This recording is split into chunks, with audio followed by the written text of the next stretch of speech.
Canadians. He has lived in Japan since he was young. He wants to stay. He wants to help. He lives in Tokyo, but right now he's in Nagoya, to the south of that city. He joins me via Skype. Ryan, what's the situation? You know, I know you went through the quake. You've been watching all of the footage. What's your impression of the disaster? Thank you for your question, Anna. Disaster in Japan, I think, is quite different depending on your location. I'm from Tokyo. I live in Tokyo. The quake was quite large. I believe it was around a 6 or so. I was in Hakuba at the time. That's the site of the Japanese Olympics in the mountains. And what I felt there was basically like someone kicking on the wall of the restaurant that I was in. Not very major, enough to notice it. Coming back to Tokyo about 12 hours later, we're arriving at about 4 a.m. in the morning. Shinjuku, the busiest location in Tokyo, was pretty much a ghost town.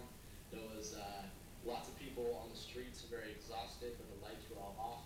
But Tokyo, the impact, I think, is just disruption.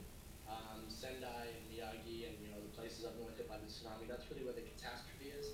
Down here in Nagoya, everything's normal. Tokyo, disruption. Sendai is catastrophe. What's the fear level like as we hear about nuclear reactor explosions and radiation? I think the fear level is quite high. No one likes to hear that N-word thrown around. It's quite unstable. No one really knows how to interpret or gauge a situation.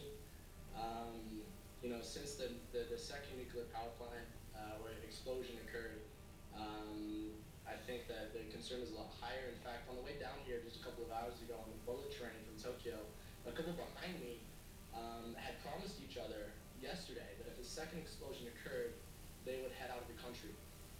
They are now en route to Kansas via Honolulu on a plane that they booked at 2:30 this afternoon and had to go through Nagoya because that was the only availability. The concern is quite high. So why do you want to stay?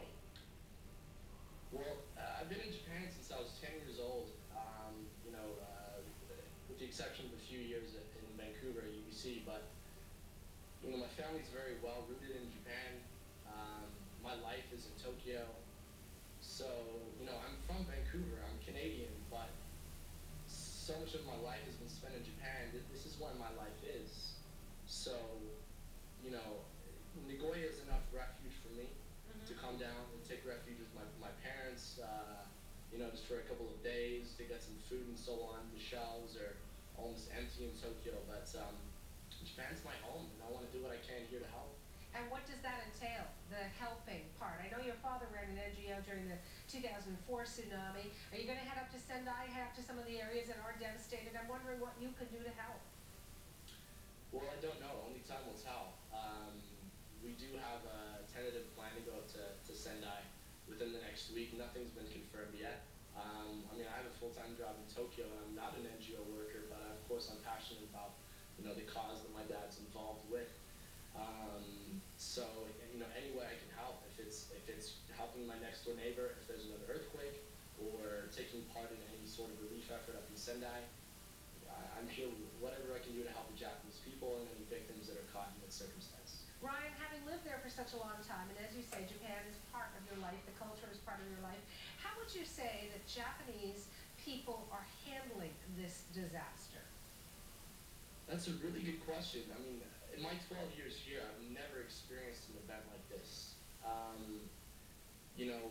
Going through the grocery store, people are in somewhat of a scrambling mode.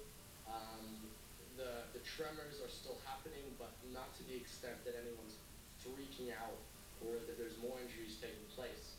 But, the concern level is high. Japanese people are generally quite conservative. I think the advice from the government right now is just to stay home, stay indoors, be safe. But the concern level, with the nuclear situation coupled with this prospect of a 70% chance of another 7 point in the next 3 days, who wouldn't be concerned? But I have been quite taken back at how well the Japanese people have stayed in a very orderly fashion, which is, I think, a big part of the culture here. Thank you so much for that, Ryan. You keep yourself safe. That's Ryan Sheppard in Nagoya, Japan.